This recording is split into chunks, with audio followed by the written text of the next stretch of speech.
শফিউল মুজরিমিন, সাদিয়ে কাউসার, নবীউল আউয়ালিন ওয়াল আখিরিন জনাবে মুহাম্মদুর রাসূলুল্লাহ চিৎকার করে বলেন সাল্লাল্লাহু আলাইহি ওয়াসাল্লামের উপরে।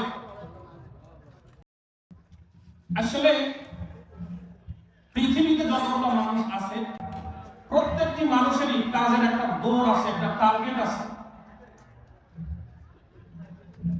কিন্তু কেবলমাত্র শুধুমাত্র আমরা মুসলিম এমন একটি জাতি, আমাদের কাজের কোনো দৌড় নাই, টার্গেট নাই, উদ্দেশ্য নাই, উদ্দেশ্যহীন কাজ আমার। এজন্য মুসলমানের কাজে দৌড়, টার্গেট, উদ্দেশ্য থাকা দরকার কি দরকার না বলেন? যদি হয় দরকার, এই যে আজকের এই মাহফিল, আলহামদুলিল্লাহ আপনারা আসছেন, বাহির দিয়ে যতগুলো মানুষ দেখা গেছে দোকানে পাটে রোডে ঘাটে এখনো আমরা দাঁড়িয়ে আছি, তারা প্রত্যেকেই যদি এখানে আসে,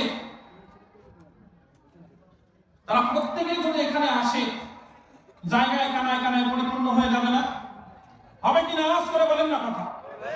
হবে।